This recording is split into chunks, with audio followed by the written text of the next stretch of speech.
In a prestigious private school where expectations ran high, a music teacher known for her rigid beliefs and sharp tongue held sway over her students. She prided herself on discipline, intellect, and an unshakable confidence in her ability to shape young minds. To her, talent was not innate, but forged through rigorous training under proper guidance, her guidance. Those who did not fit her mold, who did not align with her perspective, were often subjected to her subtle, yet deliberate, ways of correction. She observed her students with an analytical eye, quick to identify strengths but even quicker to pinpoint weaknesses. One student in particular caught her attention, not for any notable display of defiance, but simply for the quiet air of confidence that surrounded him. He did not shrink under her gaze, nor seek her approval. This, in her eyes, was unacceptable. Every student should earn their place through struggle, through adherence to her methods, through the sheer will to conform. Yet here was one who seemed unmoved by her authority. The opportunity to challenge this self-assurance came in the form of a music lesson, a space where she felt absolute control. Today's class focused on piano, a skill that required discipline, practice, and an understanding of theory. She believed that in this moment, she could expose the limits of natural talent, proving that without the proper instruction, even those who carried themselves with confidence could falter. With a calculated smile, she turned to the student, her voice laced with false encouragement. "Why don't you show the class what you can do?" she suggested, though it was not truly a question. The other students exchanged glances, sensing the true nature of her request. They had seen this before. The way she tested those she doubted. The way she pushed them toward moments of discomfort to make a point. She gestured toward the grand piano at the front of the room, a beautiful instrument that had been the stage for countless performances, both brilliant and disastrous. It was an unforgiving platform, exposing every mistake, every hesitation. Most students would falter under the weight of an unexpected challenge, but that was precisely the point. As the student rose and made his way to the piano, she folded her arms, watching intently. This would be the moment where the illusion of confidence cracked, where he would stumble, revealing his lack of preparation, his lack of true understanding. The class waited in hushed anticipation, some eager to witness the outcome, others silently hoping he would manage to prove her wrong. She had seen it happen many times before. Students who believed they could coast on mere talent often found themselves frozen before the keys, overwhelmed by the pressure of performance. A misplaced note, an awkward pause, a fumbled rhythm, each mistake would chip away at the illusion, until nothing remained but the reality of unearned confidence. Her fingers tapped lightly against her arm as she prepared to deliver her inevitable critique. Perhaps she would soften the blow, offering a word of encouragement wrapped in a lesson. Or perhaps, depending on the result, she would make an example of him, reminding the class that true skill required discipline. Either way, she was certain of the outcome. The room remained silent as the student settled before the piano, his hands poised above the keys. The teacher leaned slightly forward, waiting for the inevitable moment of hesitation, for the struggle to begin. The air in the classroom was thick with anticipation, an almost tangible weight settling over the students as they watched the figure seated at the grand piano. Eyes darted between each other, some filled with curiosity, others with doubt. The teacher stood rigidly at the front, arms crossed, lips pressed into a thin line, waiting for the inevitable misstep that would confirm her suspicions. A deep breath was drawn, steady and unhurried. Fingers hovered over the polished keys, reflecting the soft glow of the overhead lights. The silence stretched, each passing second amplifying the tension, until, without warning, the first note rang out. It was not hesitant, nor was it uncertain. It was deliberate, full, rich in tone, carrying an unexpected authority that seized the attention of everyone in the room. The initial note was followed by another, then another, weaving together in perfect harmony, cascading into a melody that none had expected to hear. The hands that danced across the keys did so with a confidence that was neither forced nor feigned. They moved with a purpose, as though each motion had been practiced 1,000 times before, yet with a freedom that spoke of something far beyond simple memorization. This was not mechanical repetition, this was something deeper, something innate. The teacher's expression shifted almost imperceptibly, the confidence in her earlier assumption wavering. This was not the awkward, stumbling effort she had anticipated. There was no faltering, no hesitation, no desperate search for the right key. Instead, there was an undeniable fluency, a natural rhythm, a grasp of the instrument that could not be ignored. The melody grew more intricate, notes flowing seamlessly into one another, building toward something breathtaking. The class sat, spellbound, entranced by the effortless grace unfolding before them. Some leaned forward, drawn in as if by an invisible force, while others barely dared to breathe, afraid that the smallest sound might shatter the spell that had been cast over the room. The performance was not just about technique, it was about emotion. There was something woven into the notes that spoke of understanding, of depth, of a connection to the music that went beyond what simple instruction could teach. Each phrase swelled and softened with an intuition that defied logic, as if the player was not merely pressing keys but telling a story, one that resonated with something deep inside every listener. A flicker of disbelief crossed the teacher's face. She had expected a performance riddled with flaws, something that would justify her skepticism, something she could mold into a lesson on the necessity of discipline and structure. But this was different. This was beyond the confines of structured learning. This was raw, unfiltered talent, the kind that could not be taught. The hands on the piano moved with unwavering precision, fingers gliding effortlessly from one note to the next, shaping the melody with an artistry that spoke of an understanding that could not be feigned. The room remained completely still, not a whisper nor a shuffle of movement to be heard, as if time itself had paused to listen. The crescendo came, the climax of the piece unfolding in a breathtaking display of control and passion. Each note soared, filling every corner of the room, until finally, as if released from a dream, the melody softened, tapering into a delicate, fading whisper of sound. Silence followed, not out of indifference but out of sheer awe, as though the weight of what had just been witnessed needed a moment to settle. The final note hung in the air, its resonance stretching through the room, refusing to fade even as silence settled over the students. There was no immediate reaction, no scrambling to fill the quiet with murmurs or applause. It was the kind of stillness that only followed something truly unexpected, something that defied explanation. The room remained frozen, every eye still locked on the grand piano. There was an undeniable weight to the performance that had just unfolded, something that had transcended mere skill or technique. The melody had carried something more, something intangible, something deeply personal. The air was thick with the remnants of emotion lingering in the space between each listener, demanding to be felt. For a moment, no one moved. It was as if they were afraid that shifting even an inch would break the spell that had been cast. Then, ever so slightly, the energy in the room shifted. A few students exchanged glances, wide-eyed and astonished, as though seeking confirmation that they had all experienced the same thing. A few others sat back in their seats, hands resting in their laps, still absorbing what they had just heard. One student exhaled, the sound barely noticeable, but enough to crack the silence.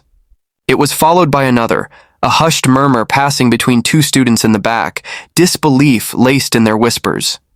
Slowly, a ripple of reaction spread through the classroom. Some shook their heads, as if trying to process how something so powerful had emerged in a space they had never associated with such depth. Others simply stared, unwilling to let go of the moment too quickly. The teacher, who had stood with unwavering authority just moments before, now seemed at a loss. Her arms, once crossed in quiet judgment, had dropped to her sides. The certainty in her gaze had been replaced with something else, something more difficult to define. Surprise, disbelief, perhaps even something bordering on admiration. It was subtle, barely noticeable, but it was there, betraying the expectation she had held before the first note had even been played. She opened her mouth as if to speak but hesitated, the words forming and vanishing before they could be given. Voice. There was no critique to be made, no pointed remark that could diminish what had just happened. To say anything now, to attempt to frame it within the confines of technical assessment, would only lessen its impact. Another student finally broke the quiet, a single clap. It was hesitant at first, as though unsure if such a response was even appropriate. But then another followed, then another, until the entire room was filled with the sound of applause. It wasn't the forced, polite kind offered after a routine class performance. It wasn't half-hearted or obligatory, it was genuine. It was filled with something unspoken, an acknowledgement of what they had just witnessed. A few students shook their heads in amazement, some exchanging knowing smiles, others still too stunned to react fully. They had expected something entirely different. They had expected to watch an awkward, fumbling attempt, an uncomfortable moment of realization followed by an inevitable lesson from the teacher. Instead, they had seen something extraordinary, something that would linger in their minds long after the sound of the piano had faded. The teacher shifted slightly, her expression unreadable. For once, she did not have control over the room. It no longer belonged to her. It belonged to the moment that had just taken place, to the performance that had demanded and held the attention of everyone present. There was no immediate lesson to be drawn from it, no carefully constructed critique that could be delivered to shape it into a teachable moment. It simply was, and that, more than anything, was what left her speechless. The applause, though unexpected, continued to swell, filling the room with a rare kind of energy, one not born from routine politeness, but from something deeper. It was hesitant at first, as if the students themselves were still processing what had just happened, but it quickly grew into a steady rhythm, each clap a reflection of the astonishment that lingered in their expressions. There was an unspoken understanding passing between them, an acknowledgement that they had just witnessed something extraordinary. Even those who had initially watched with skepticism found themselves caught up in the moment, unable to deny the sheer brilliance of what had unfolded before them. It was a performance unlike anything they had expected, something that defied explanation and shattered assumptions. The teacher remained at the front of the room, her presence now oddly diminished. Where once she had commanded attention with sharp words and an air of authority, she now stood motionless, her carefully composed demeanor betraying the weight of the moment. She had orchestrated this scenario with the intent of proving a point, of exposing an assumed lack of ability, but now the very foundation of that assumption had crumbled beneath the weight of undeniable talent. Her lips parted slightly, as though she meant to speak, but no words came. There was no critique to offer, no lesson to impart that would reclaim control of the situation. To speak now would be to acknowledge what she had not anticipated, what she had not prepared for, the reality that skill, true skill, could not always be measured by her standards. The other students, sensing the shift in power, stole glances at her, waiting for some kind of response. But there was nothing. No dismissive comment, no attempt to redirect the moment, just silence. A few students exchanged smirks, not out of malice, but out of the sheer satisfaction of witnessing something so unexpected. Others, more reverent in their awe, simply sat quietly, still absorbing the echoes of the performance in their minds. The energy in the room was unlike anything that had existed there before, an atmosphere thick with the undeniable truth that something had changed. The applause eventually faded, though the feeling it carried remained, settling into the very walls of the classroom. The grand piano, still and silent once more, seemed almost different now, as though it too had been transformed by the moment. The teacher inhaled slowly, then exhaled, her posture shifting just slightly. It was a quiet concession, a subtle acknowledgement of what had transpired.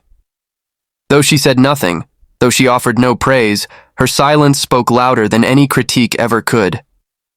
She had nothing to say because there was nothing left to correct. For the first time in a long while, the classroom no longer belonged to her authority, to her expectations, or to the lessons she had carefully constructed. It belonged to the music that had filled it, to the talent that had taken center stage, to the undeniable reality that some things simply could not be forced into the confines of structured instruction.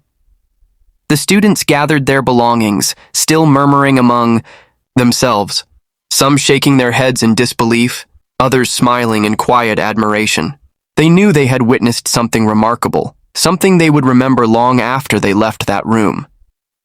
And as the teacher stood there, arms no longer crossed, gaze no longer filled with certainty, she was left with nothing but the echoes of a performance she had never expected to hear. As the last traces of applause faded into silence, the atmosphere in the room remained charged, as if something irreversible had taken place. The students, still in the grip of the moment, began to gather their things, but the usual chatter and rustling of papers were subdued. Their expressions ranged from quiet admiration to barely concealed amazement, as if they were reluctant to disturb the lingering echoes of the performance. The grand piano, now resting in stillness, seemed almost to carry a presence of its own, as though it too had been changed by the hands that had played it. It had not merely been an instrument that day, it had been a vessel for something far greater than mere notes and rhythms. It had sung with a voice that demanded to be heard, a voice that had left its audience spellbound. The teacher, once so confident in her authority, had yet to move from her place at the front of the room. Her mind, so used to analyzing and critiquing, struggled to grasp the enormity of what had just unfolded before her. She had sought to reveal weakness, to expose a lack of preparation or skill. Instead, she had been confronted with something undeniable, an artistry that surpassed expectations, a talent that could not be dismissed. She knew she should say something, that the weight of her silence was growing heavier with each passing second. And yet, for the first time in a long while, she found herself unable to summon the words. To offer praise would be an admission of misjudgment. To critique would be dishonest. So she stood there, caught in the space between authority and awe, unwilling to concede but unable to deny what had transpired. The students, sensing the shift in power, stole glances at her as they moved toward the door. Some waited, half expecting a closing remark, a final lesson, something to tether this moment back to the structure of the classroom. But when nothing came, they simply exchanged looks among themselves, some knowing, some amused, before filing out, their whispered conversations trailing behind them. The echoes of the performance did not fade with their departure. It remained, a presence in the air, something unspoken but deeply felt. The teacher finally exhaled, a slow, measured breath as she turned her gaze toward the piano once more. She had believed she understood talent, that she could measure it, shape it, control, but today had proven otherwise. For the first time in her long career, she had been left speechless, not by defiance, not by failure, but by the undeniable power of something she had not anticipated. And as she stood there, alone in the empty classroom, she was left with only one certainty: she would never forget this day.